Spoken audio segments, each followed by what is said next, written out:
povo está todo dormindo ainda assim.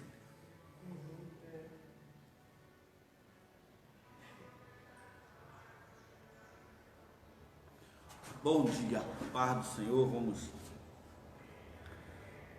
ter mais uma EBD hoje. Hoje vamos falar sobre o livro de Romanos.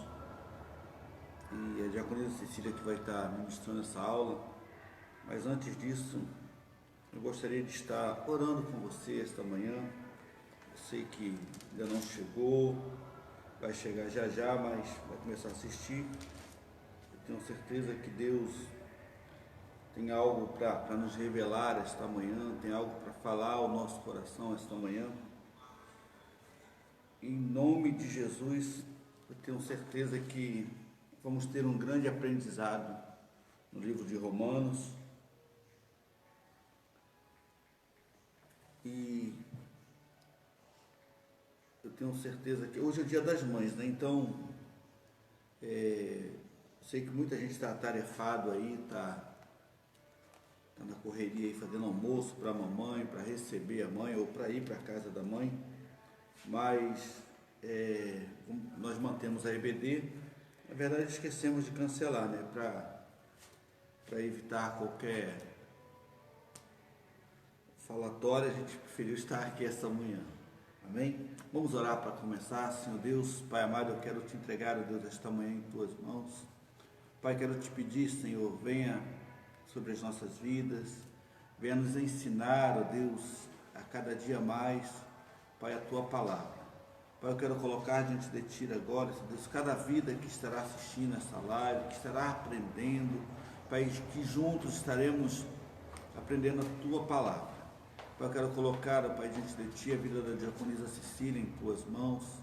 Pai, eu quero pedir, ó Deus, a tua bênção sobre ela, a tua sabedoria, Senhor Deus, para que ela possa estar ministrando em nossas vidas esta manhã. Pai, vem sobre este lugar, venha sobre cada casa, Senhor Deus, que estará recebendo agora esta palavra, Pai, que possamos ter hoje um dia de paz, possamos ter hoje um dia de bênção em tua presença, juntamente com os nossos familiares. Por isso, Senhor, te entrego esta manhã em tuas mãos, em nome de Jesus. Amém. Amém. Glória a Deus. E vamos, já chegou em nosso meio aqui, a pastora X já levantou, já acordou, a diaconisa Cecília já está aqui. Senta aqui, Cecília, eu vou levantar, você senta aqui.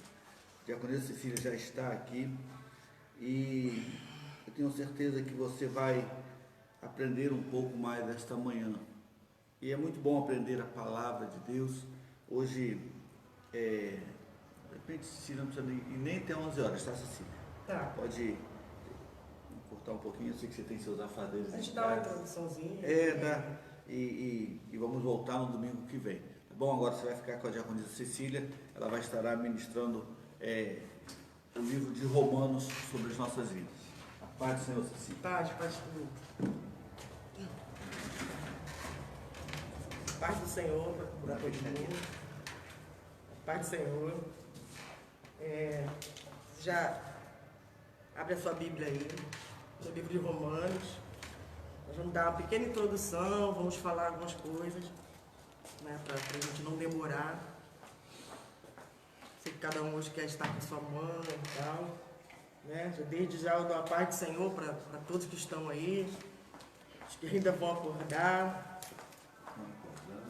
Estão acordando, né? Então hoje nós vamos entrar na Epístola de Romanos. Né? Vocês estudaram com o pastor Luiz o livro de Atos.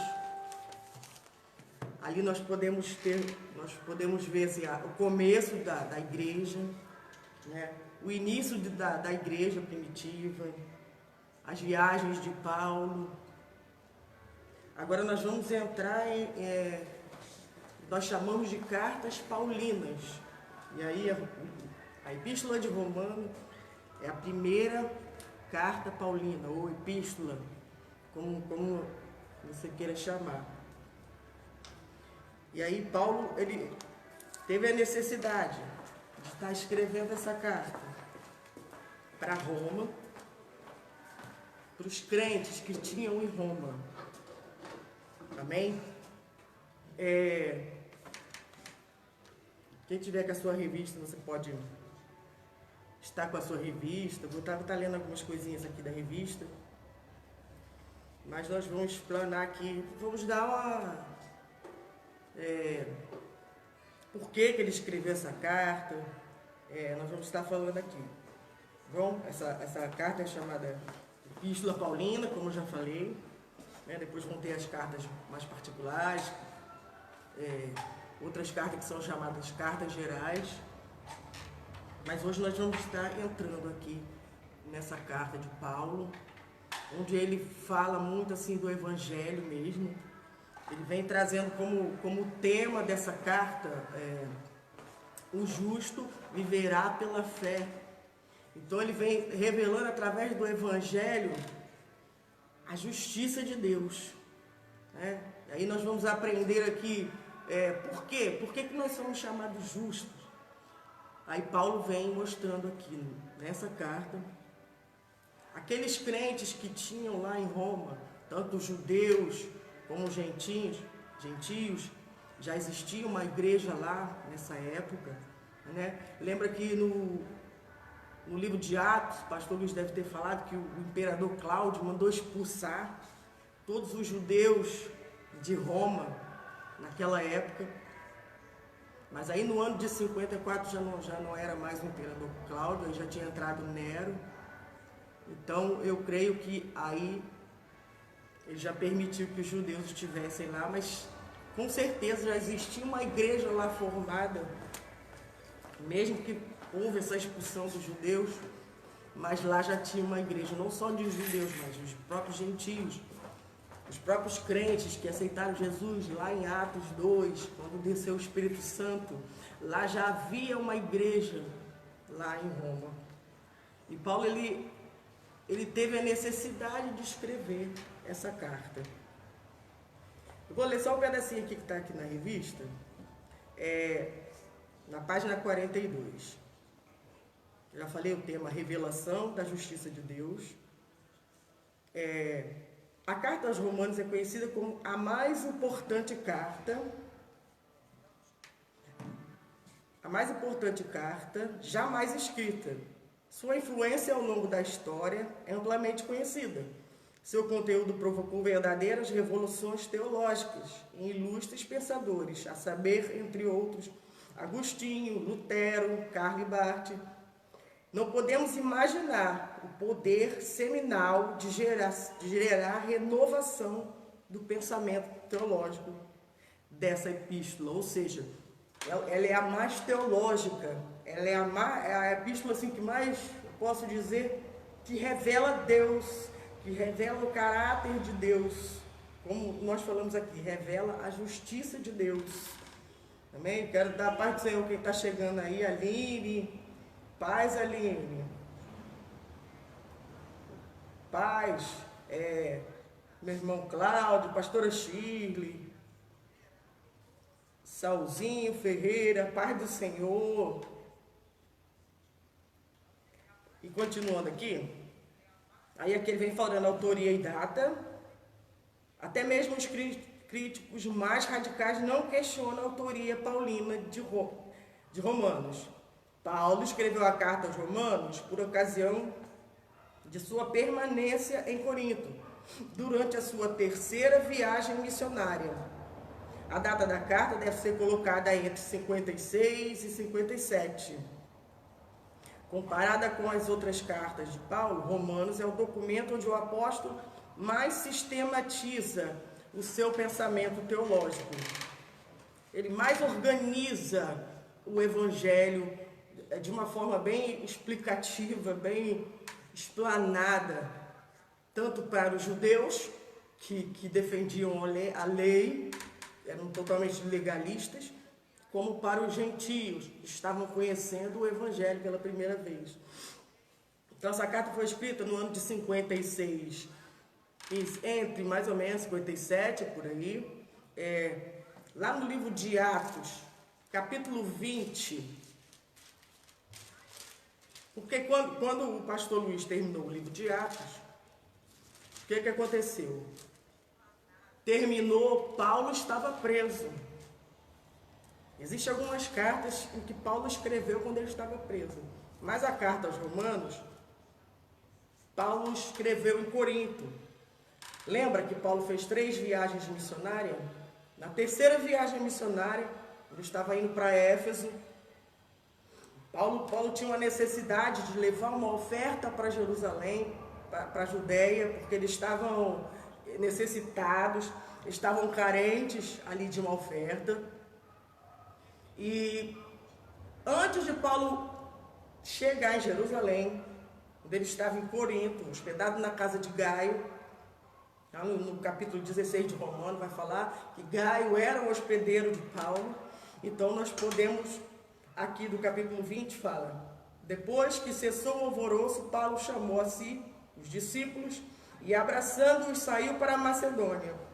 E, havendo andado por aquelas terras, exortando-os com muita palavra, veio à Grécia, passando ali 3 meses, sendo-lhes pelos judeus postas ciladas, como fizesse de navegar para a Síria, determinou a volta para Macedônia. Então ele estava ali na Grécia, na cidade de Corinto, e foi ali que ele escreveu.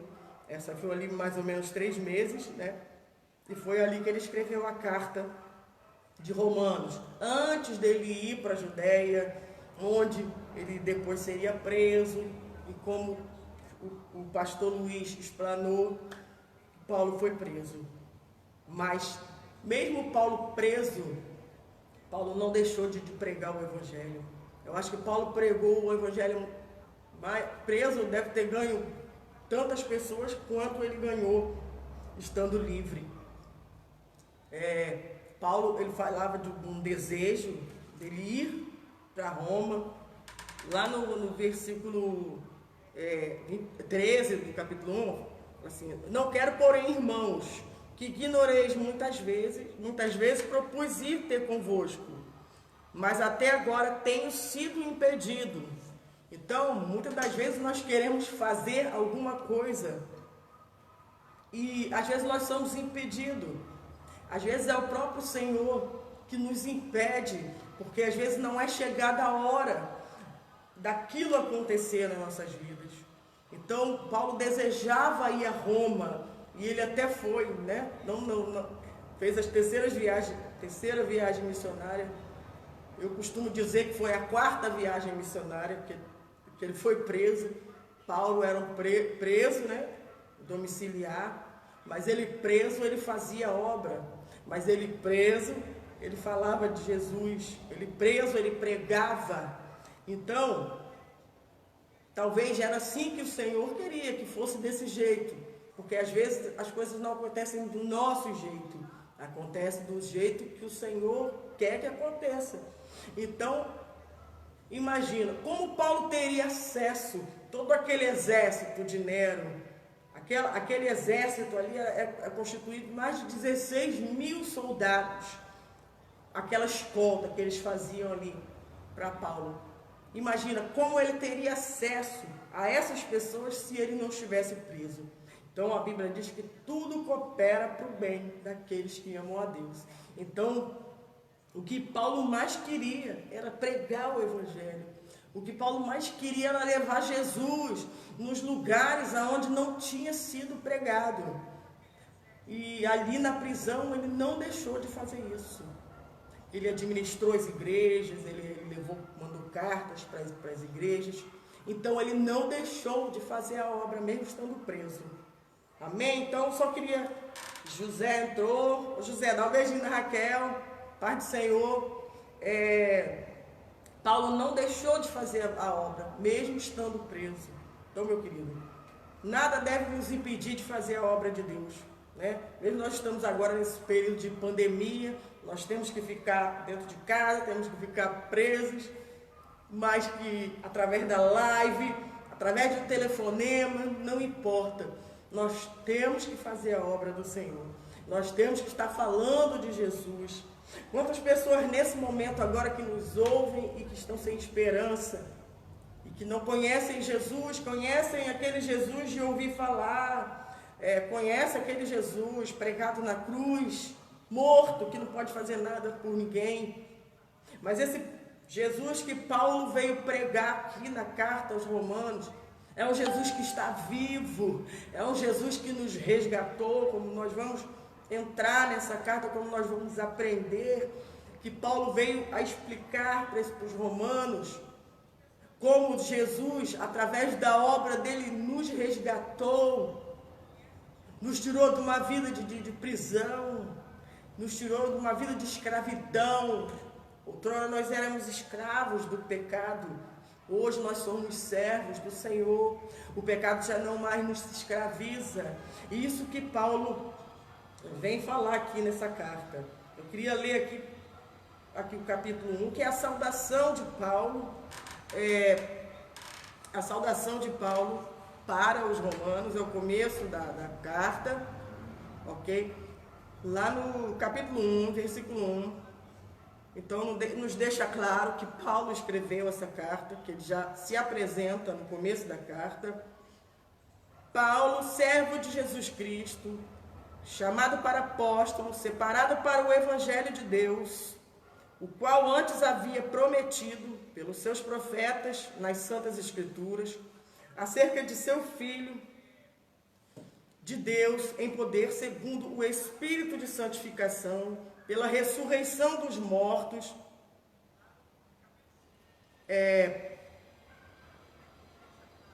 declarado Filho de Deus em poder segundo o Espírito de santificação, para a ressurreição dos mortos, Jesus Cristo, nosso Senhor, pelo qual recebemos a graça e o apostolado para a obediência de fé entre todas as gentes pelo seu nome, entre as quais sois também vós, chamados para serdes de Jesus Cristo. A todos os que estáis em Roma, amados de Deus, chamados santos, graça e paz de Deus, nosso Pai, e do nosso Senhor Jesus Cristo. Eu esqueci de compartilhar aqui. Paz do Senhor aí, quem está chegando. Cláudio Márcio, paz do Senhor, irmão. Outro Cláudio, meu irmão, paz do Senhor. Então aqui já no prefácio e na saudação da carta, Paulo já vem fazendo várias revelações. Paulo vem revelando Jesus Cristo. Lá para os romanos, que eram pessoas assim que quase não acreditavam em nada. Ou seja, eles tinham os deuses deles, vários deuses. Mas eles não eram o povo. A maioria deles era adeptos ao antinomismo, ou seja, pessoas que não seguem lei. Eles não aceitavam seguir a lei de Moisés, seguir lei nenhuma. Eles achavam que se eles tivessem fé, já era suficiente. Não precisava seguir regra nenhuma, não precisava seguir lei nenhuma. E aqui Jesus, já no começo da carta, aqui no versículo 3, ele já fala acerca do seu filho, que nasceu da descendência de Davi, segundo a carne. Então ele aqui já cita Davi, porque já abrange judeu e já abrange gentios, né? O judeu que é muito ligado no Pentateuco, que é muito ligado na lei. Então Paulo aqui sempre vai usar alguma coisa do Antigo Testamento para tentar fazer os judeus entenderem a obra de Jesus, porque muitos deles não aceitam que Jesus é o Messias, que eles tanto esperavam. Muitos deles ainda estão até hoje esperando esse Messias. E aí no 4 ele fala, declarado Filho de Deus em poder, segundo o Espírito de santificação, pela ressurreição dos mortos, Jesus Cristo nosso Senhor, pela qual recebemos a graça. Graça nada mais é do que um favor que você merece, que você recebe, que nós recebemos sem merecer, né? A graça é uma oferta, é uma dádiva, né? Deus nos concedeu a graça, através da graça que nós conseguimos alcançar a salvação. A graça é um atributo somente de Deus. não é um atributo humano, é um atributo de Deus. Então, só Deus que nos deu uma coisa que esse tipo, nós não merecemos. Então, é um favor imerecido. É a graça do Senhor, e Paulo vem falar de graça agora, que é essa era que está entrando depois de Jesus Cristo. Nós estamos entrando nessa dispensação, ou seja, a dispensação da graça. Antes era da lei, agora nós entramos na dispensação da graça. Outra coisa que eu queria falar também da graça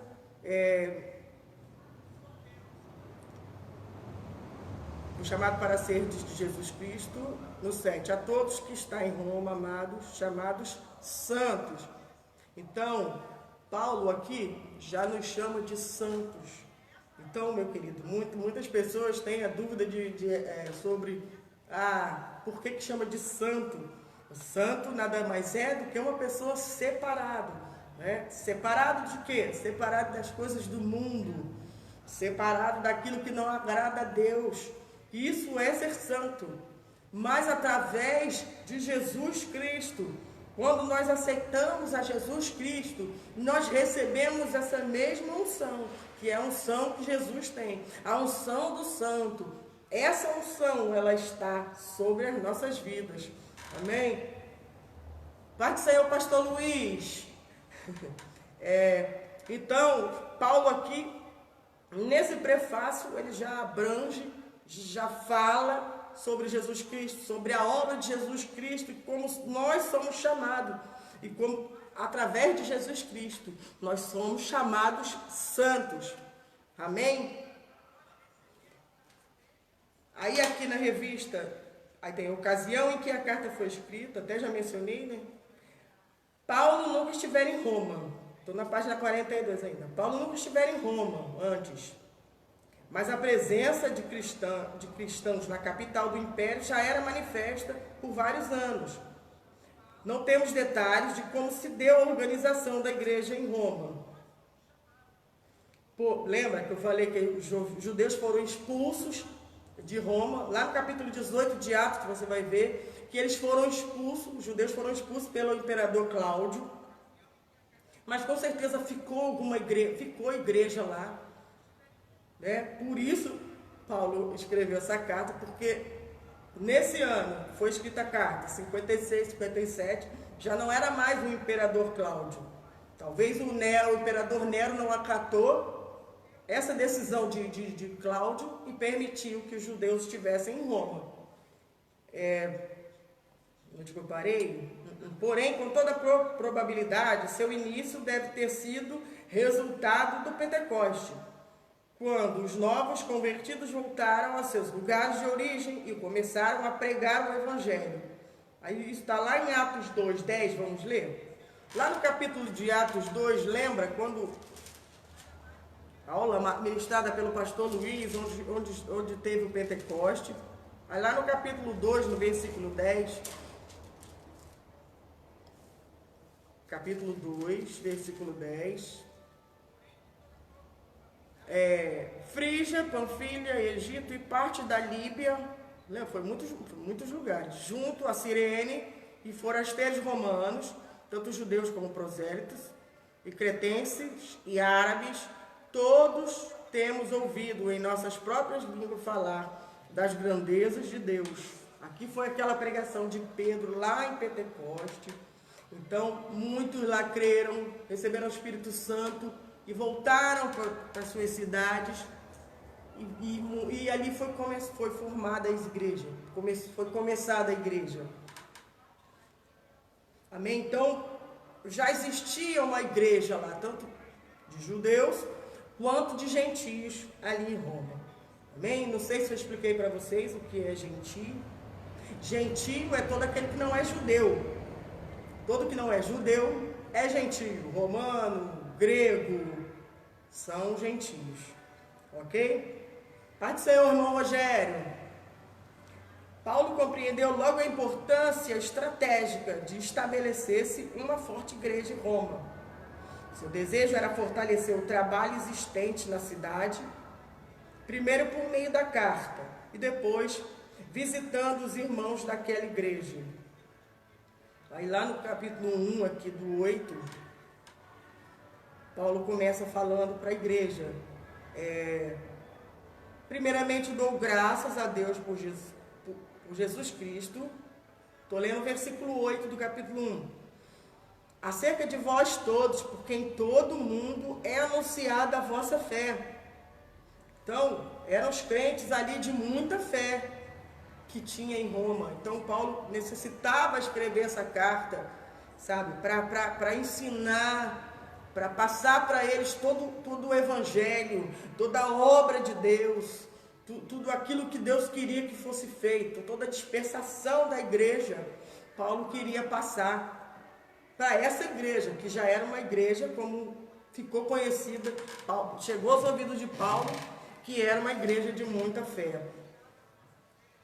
Porque Deus, a quem sirvo, estou lendo 9, meu espírito no evangelho de seu Filho, me é testemunha de como incessantemente faço menção de vós, pedindo sempre em minhas orações, que em algum tempo, pela vontade de Deus, se me ofereça boa ocasião de ir ter convosco, porque desejo ver-vos para vos comunicar algum dom espiritual, a fim de que sejais confortados, isto é, para juntamente convosco eu seja consolado pela fé mútua, tanto vossa como minha. Não quero pôr irmãos que... Vamos parar aqui. Ele falava em ser confortado pela fé, porque muitas das vezes Paulo, um dos propósitos também dessa carta era pedir oração. Paulo pedia oração aos crentes ali de Roma, para que o ajudassem em oração, porque depois de Éfeso, Paulo ia para Jerusalém, levar era uma grande oferta que ele ia levar, e algumas pessoas tinham crentes sinceros lá, mas tinham crentes que eram sempre contrários, e Paulo sabia que ele ia enfrentar ali momentos difíceis ali, de a própria recusa dos crentes ali de Jerusalém. E Paulo, um dos propósitos também da carta aos romanos era pedir oração, para que os romanos orassem, ajudassem Paulo em oração. Amém? Pai do Senhor, Isis.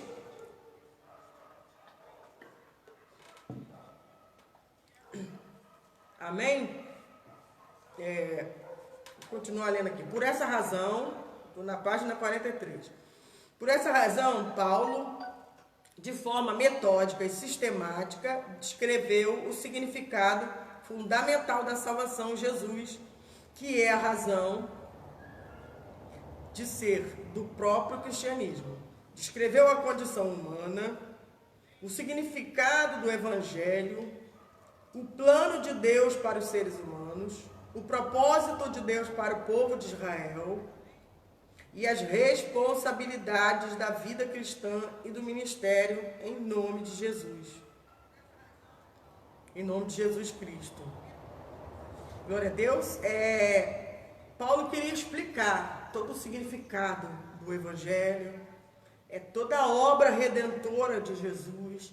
Muitos não entendiam, muitos não criam, e como eu acho que eu já falei aqui, não sei se eu falei, algumas pessoas dizem que a carta aos Romanos é um evangelho segundo escreveu Paulo, né? Muitos escreveram os evangelhos, Mateus, Marcos, Lucas, João.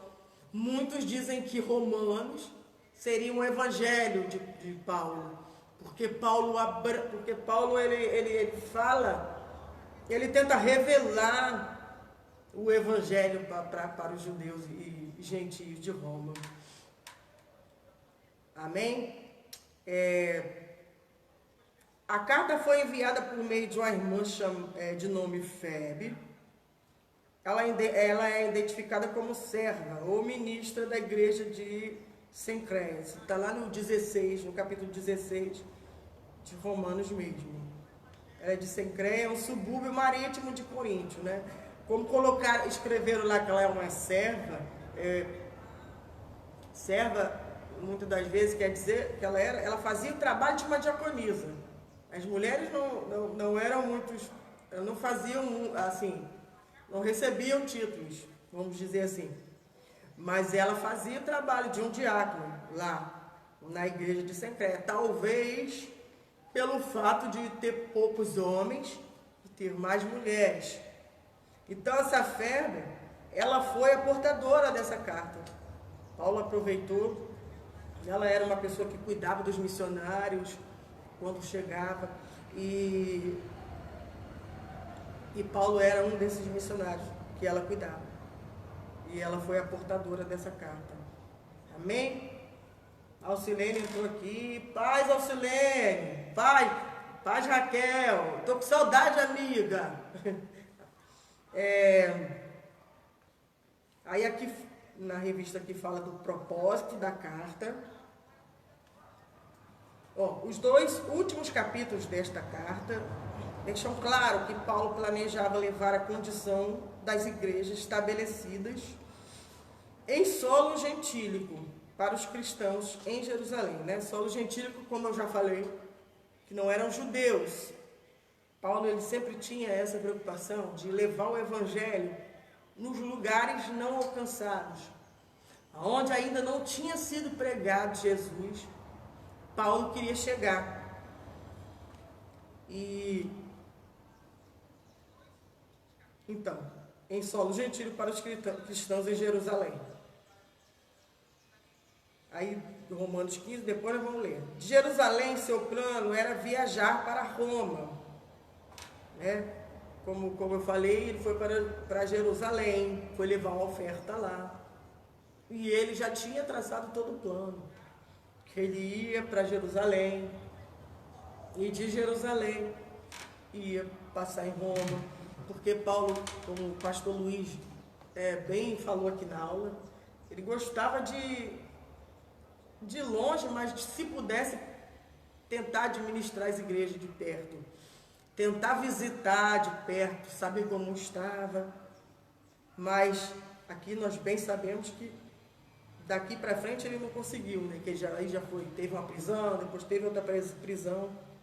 Mas como eu já falei, mesmo assim, Paulo não deixou de pregar o evangelho. Se ele não podia visitar a igreja, ele enviava cartas, ele enviava missionários que pudessem falar do evangelho. Então, mesmo preso, Paulo não deixava de cuidar da igreja. Amém? Um importante objetivo da carta era preparar os cristãos de Roma para a sua chegada, de forma que eles pudessem ajudá-lo a chegar à Espanha. Ajudar de várias maneiras, tanto em ofertas mesmo, mas em oração, porque a Espanha era um lugar difícil. Dizem naquela época a Espanha era o berço de vários filósofos, e era um campo gentílico mesmo, era um lugar difícil para levar o evangelho. E Paulo queria muito ir da Espanha pregar.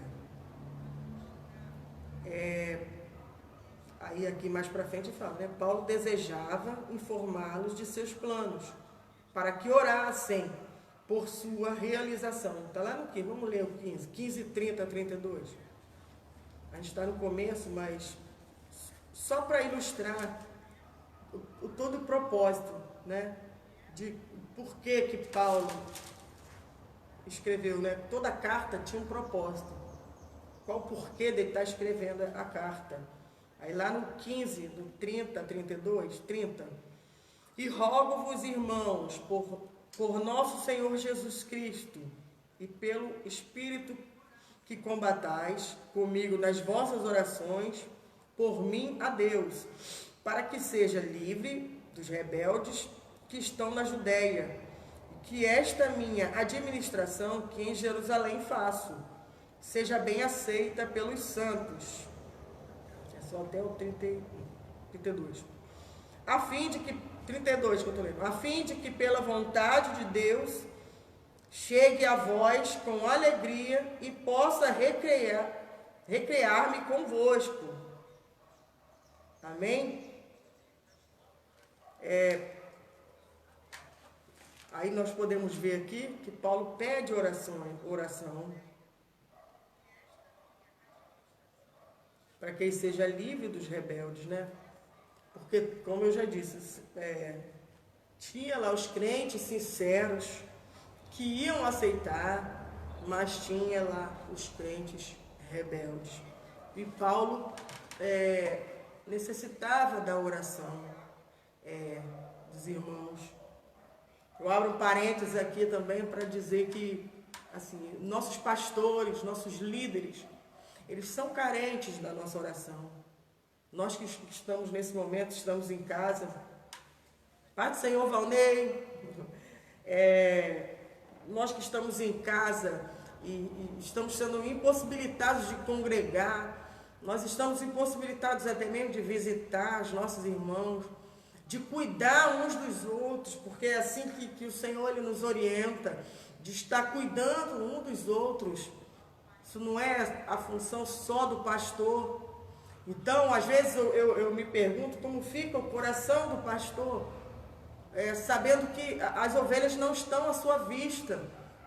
Eu sei que estão nas suas casas, mas muitos estão em casa triste, muitos estão em casa até mesmo entrando em depressão.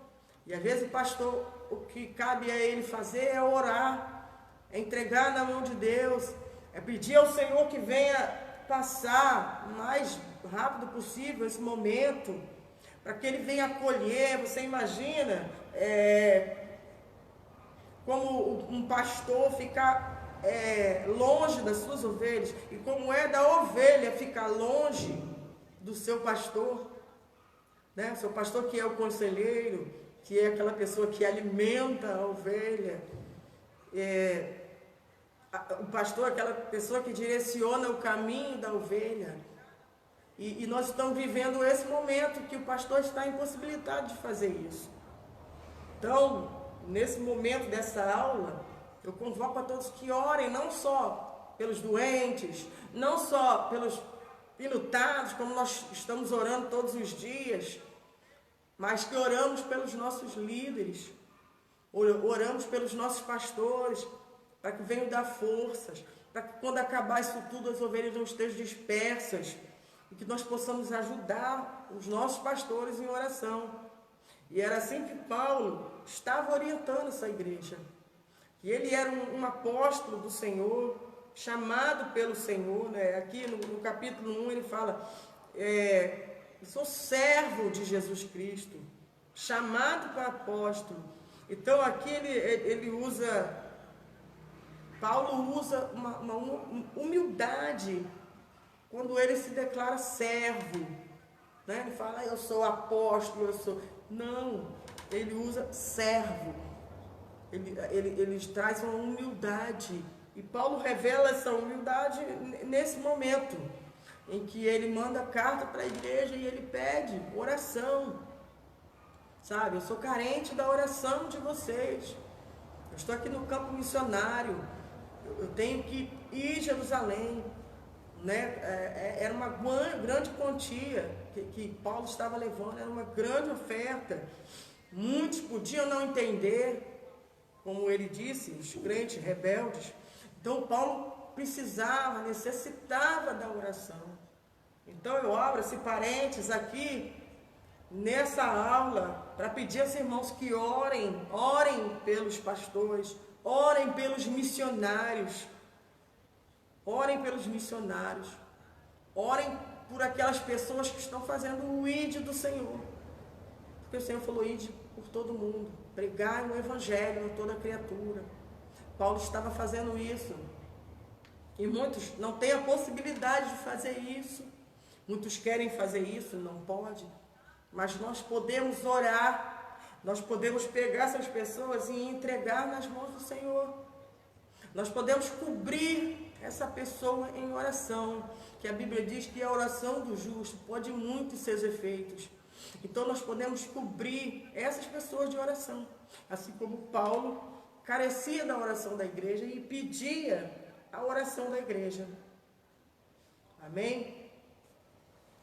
Aí também aqui, em vista que, além desse propósito missionário, Paulo aproveitou o ensejo para explicar a teologia da justiça de Deus, como Deus revela sua justiça, seu alcance da justiça de Deus, eficácia, e outorga aos gentios e judeus sua eficácia e implicações para a vida. Uma terceira ênfase é relacionada ao possível conflito entre os segmentos de gentios e judeus na igreja de Roma, na igreja de Roma. Paulo procura esclarecer que não faz sentido o litígio, ou seja, que eles ficaram brigando, judeus brigavam pela lei, e gentios já não conhecia a lei, então ficava uma confusão. Uma vez que Deus é único, e é o Senhor dos gentios e judeus. Judeus e gentios estão sob o pecado, e ambos são remidos pelo sacrifício de Cristo. Amém? Aí eu vou ler isso aqui, porque nós vamos dar uma prévia da carta hoje. Nós vamos ter outra aula, com certeza. E eu estou dando aqui um apanhado geral aqui da carta. Carmen, irmã Carmen, paz do Senhor, meu amor, te amo, estou com saudade.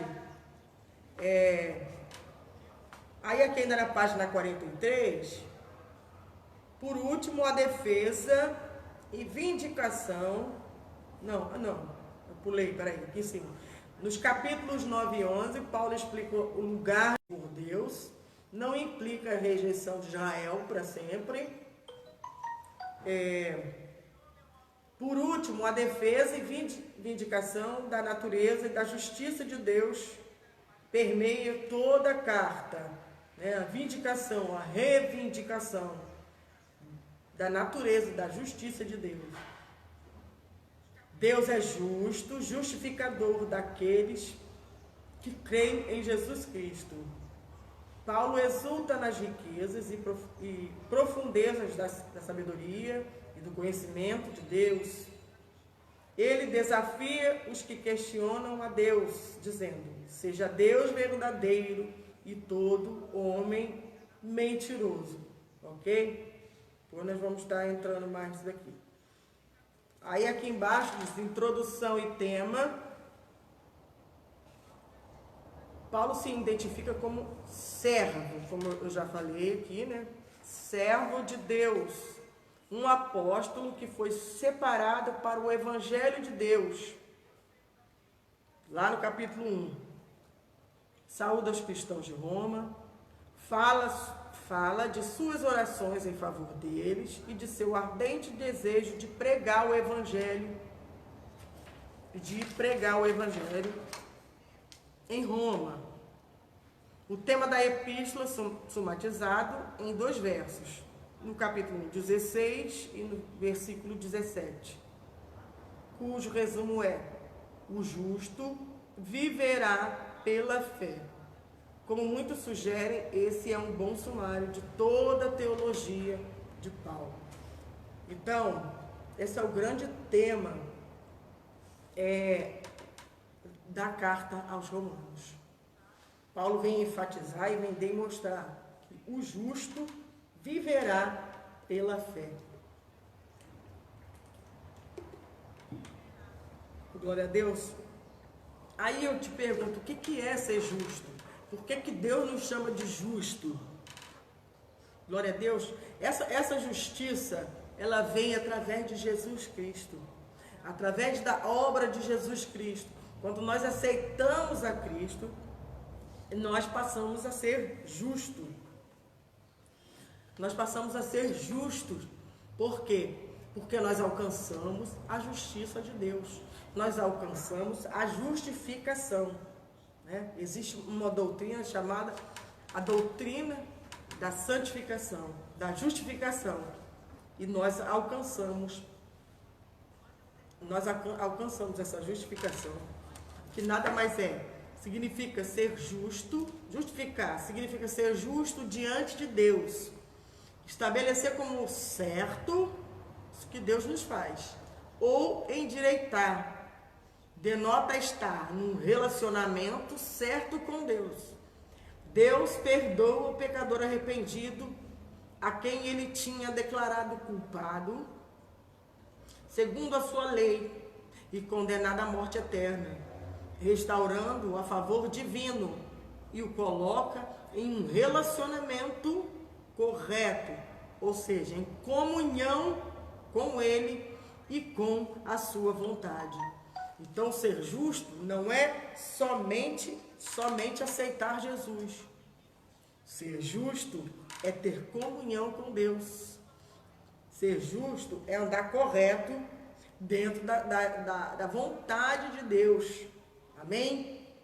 Então, nós alcançamos essa justiça através de Jesus Cristo, através da obra de Jesus Cristo. Lembra de Adão e Eva? Lembra do pecado original? Quando Adão e Eva pecaram, quando eles caíram, esse pecado recaiu sobre a humanidade. Nós, até então, antes de Cristo, nós vivíamos sobre o jugo desse pecado. Nós vivíamos com a ira de Deus sobre nossas vidas. Nós vivíamos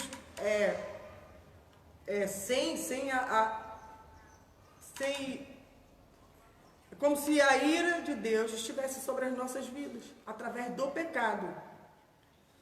E através de Jesus Cristo, essa ira de Deus é tirada de nós.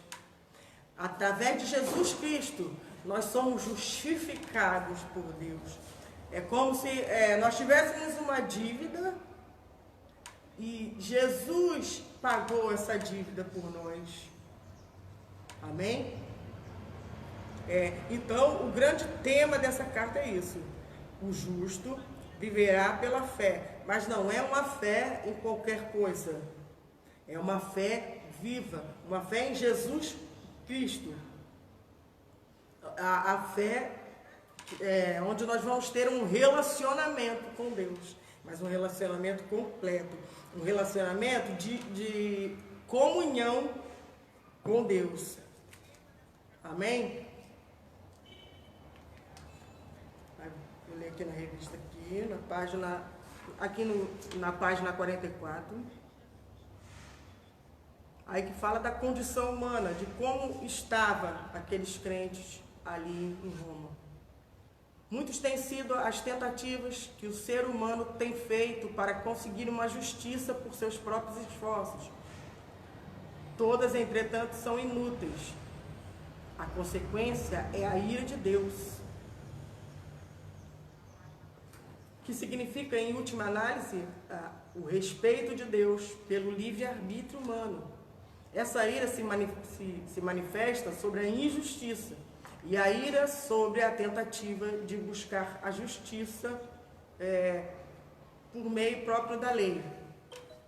Então, Deus nos fala aqui de uma justiça através de Jesus Cristo. Não uma justiça pelas minhas próprias mãos, não uma justiça como os judeus procuravam, a justiça através da lei, porque eles como fala, a ira de Deus estava sobre nós. Ira nada mais é do que injustiça, né? Então estava sobre as nossas vidas. Aí Paulo aqui ele vem trazer que através de Jesus Cristo, essa ira de Deus foi tirada de nós. Amém? E aí Paulo vem descrevendo aqui tudo o que estava acontecendo ali em Roma. Paulo estava... os pecados que estavam acontecendo ali naquele lugar. Aqui no versículo 29, Paulo até descreve algumas das coisas que estavam acontecendo. No versículo 29 diz: estando cheios de iniquidade, prostituição, malícia, avareza, maldade. Tudo isso é pecado. Cheio de inveja, homicídio, contenda, engano, malignidade. Aí no 30, sendo murmuradores, detratores, aborrecedores de Deus, injuriadores, soberbos, presunçosos, inventores de males, desobedientes a pai e mãe, nércios, infiéis nos contratos, sem afeição natural, inconciliáveis, sem misericórdia. Então, Paulo descreve aqui, está dando nome mesmo aos pecados, porque muitos judeus, eles conheciam o pecado através da lei, porque eles conheciam a lei, né? A lei é boa nesse sentido, porque nos faz conhecer o que é pecado, o que não é. Então, os judeus, muitas coisas sim, eles sabiam que era pecado, mas alguns dos gentios não. Então, tinha que ser demonstrado o que é pecado e o que não é. E Paulo traz aqui mesmo, dá nome mesmo, sobrenome aos pecados mesmo. Aí no 32, ele fala assim, os quais, conhecendo a justiça de Deus, que são dignos de morte, os que tais coisas praticam. Não somente as fazem, mas também consentem as que fazem. Amém? Então, Paulo está trazendo aqui que não é só pecando, não é só o pecado propriamente dito que é pecado. Se nós consentimos o pecado em alguém, se nós consentimos o pecado em alguém, também é pecado. Né? No capítulo 1, no versículo 32, né, que eu li, então, nós consentimos, consente o que faz. Então, se você consente aquele que faz o pecado, é pecado. Né? Então, eu escrevi aqui, apoiar, aprovar e incentivar o mal, sentindo prazer nas práticas imorais dos outros, é merecedor de maior juízo do que a própria prática do pecado. Então, tanto o pecado em si é pecado, mas nós aceitarmos o pecado, nós consentirmos o pecado, também é pecado. Amém? Aí no capítulo 2, aí também vem falar de pecado. Paulo, no capítulo 1, deu uma citação de alguns pecados. E aqui no capítulo 2 também vem falar dos judeus. Que os judeus apontavam muito os pecados dos gentios. Só que, na verdade, eles cometiam os mesmos pecados que eles. Então, eles eram um pouco hipócritas. Porque apontavam o dedo para o pecado do outro, mas era o pecado que eles mesmos estavam cometendo. Porque eles se ligavam muito na lei, porque eles seguiam a lei, mas ainda assim, seguindo a lei, eles cometiam muitos pecados. E um dos pecados era esse, de julgar os gentios, que na verdade eles cometiam esses mesmos pecados. Amém? Deixa eu ver se tem mais alguma coisa no capítulo 2. Vou ler aqui na revista. Mas na revista já passa para o 3. A justiça pela fé. Alternativa única e singular de Deus para a justificação do ser humano está em Cristo. De acordo com Anders Ningen, Paulo expõe o argumento e defende a verdade de que a justiça de Deus se revela na história dos homens por meio de Cristo. Essa revelação a rigor não é coisa nova, mas é devidamente testemunhada e confirmada na lei e nos profetas. Amém? Então, aqui no capítulo 3, aí vai ser revelado aqui, falando mesmo de pecado e da justiça de Deus. Que os judeus se sentiam privilegiados porque eles viviam debaixo da lei. Só que esse privilégio não tirava o pecado deles, porque eles estavam pecando ali, na verdade. Amém? Lá no capítulo 3, no versículo 20, nós vamos ler o 7. Mas pela minha mentira abundou, mas a verdade de Deus para a glória sua, porque sou eu ainda julgado também como pecador.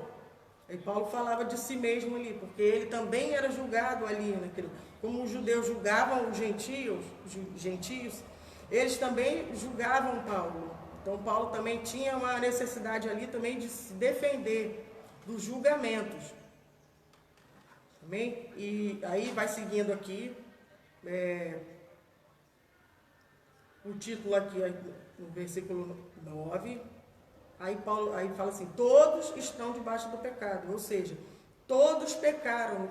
No versículo 10 diz assim, como está escrito, não há um justo sequer. Como eu já disse, por conta do pecado de Adão e Eva, nós estávamos sob a injustiça, nós estávamos debaixo da ira de Deus. E os judeus, por conta da lei, eles ficavam muito achando que eles não pecavam, que quem pecava eram os judeus. E Paulo aqui vem refutar essa ideia, dizendo que todos pecaram. Não tem, se alguém diz que não tem pecado, é mentiroso. E lá no 18, aí Paulo diz que eles não têm temor diante de Deus, de falar que não tem pecado. Aí no versículo 20, que está escrito, eu até já falei, por isso nenhuma carne será justificada diante deles pelas obras da lei, porque pela lei vem o conhecimento do pecado. Eu até já falei isso, né, que através da lei se conhece o pecado. Por isso que os judeus se achavam que não eram pecadores. Aí lá no 21 vai falar, mas agora se manifestou. Estou lendo no capítulo 3, versículo 21. Mas agora se manifestou sem a lei a justiça de Deus, tendo testemunho da lei e dos profetas.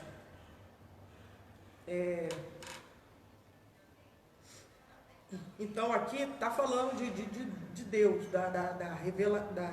vamos ler de novo. Mas agora se manifestou sem a lei a justiça de Deus, tendo testemunho da lei e dos profetas. Isto é, a injustiça de Deus pela fé em Jesus Cristo para todos e sobre todos os que creem, porque não há diferença. Então Paulo aqui ele quer tirar, assim, não tem diferença entre judeus e entre gentios, não existe diferença. Glória a Deus, todo aquele que aceitar Jesus e todo aquele que ter um relacionamento de comunhão com Deus, não importa, qualquer um vai alcançar a justiça de Deus. O que Paulo está nos colocando aqui. Para alcançar a justiça de Deus, o Senhor ele não faz acepção de pessoas, tanto judeus como gregos, como Deus ele não faz acepção de pessoas. Aí que no 24 ele vai falar, a qual Deus propôs a propiciação pela fé no sangue para demonstrar a sua justiça pela remissão dos pecados dantes cometidos sob paciência de Deus. Amém? Então, através do sangue de Jesus, né, da morte de Cristo, foi um sacrifício, foi uma oferenda que Deus fez do seu sangue. Ou seja, quando nós falamos de sangue, nós estamos falando de vida.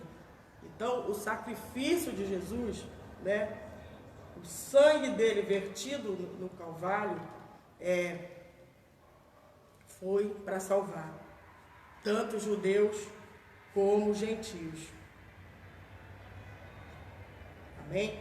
E nós chamamos até esse sacrifício de Cristo sacrifício vicário, que morreu não para o seu próprio bem, mas para o bem dos outros. Jesus morreu na cruz não para o seu próprio benefício, mas morreu para o benefício da humanidade, para salvar a humanidade. Amém? Então vamos passar para o capítulo 4 aqui.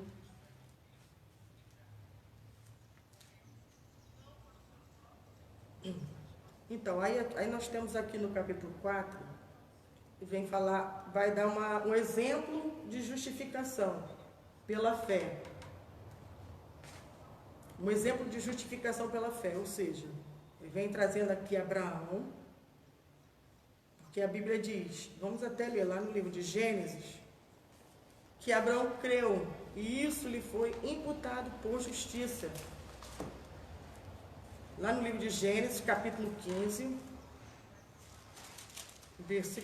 versículo 6. Lá no capítulo 12, Deus chama Abraão.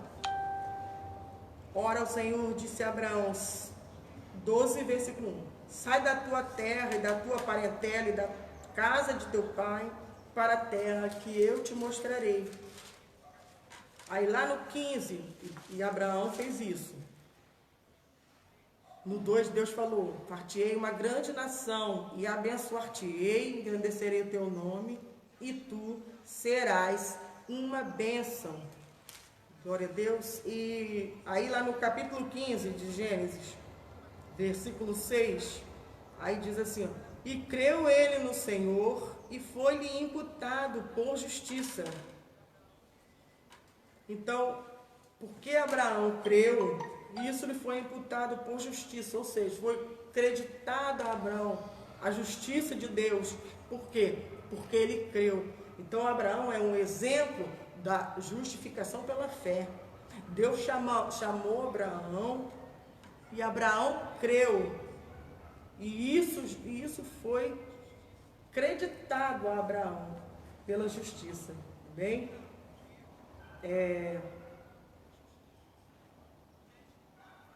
Porque é interessante nós termos esse exemplo de Abraão, como ele obedeceu. E é interessante não somente nós aceitarmos Jesus, nós cremos em Deus, mas é interessante que nós venhamos a obedecer. Abraão, o que ele fez? Ele obedeceu. Ele largou tudo e ele foi.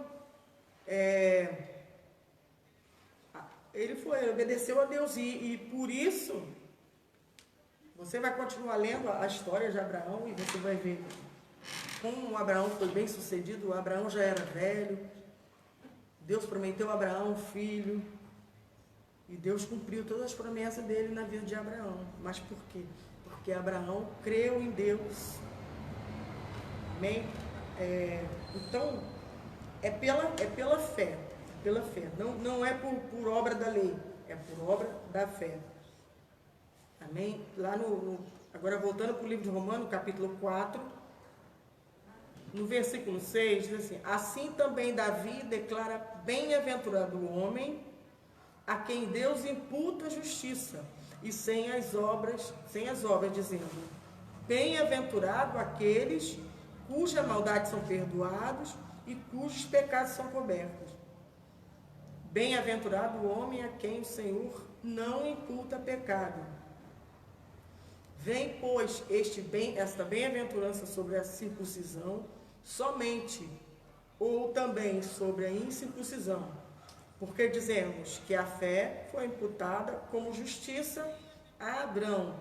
Então, aí falou aqui de circuncisão, você vê que Paulo cita Abraão, Abraão ele veio antes da lei, então foi o exemplo que Paulo escolheu para dar como justificação de uma pessoa que nasceu antes da lei de Moisés, porque aqueles judeus ali, eles ficavam muito presos à lei, então eles achavam que tudo era pela lei, toda a justiça, tudo que eles alcançariam seria através da lei.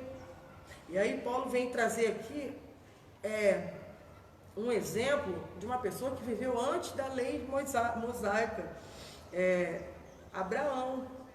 E só porque Abraão creu, isso que Paulo queria enfiar na cabeça, tanto dos judeus quanto dos gentios, que não era pela lei, agora era uma nova lei, só que era lei de Deus.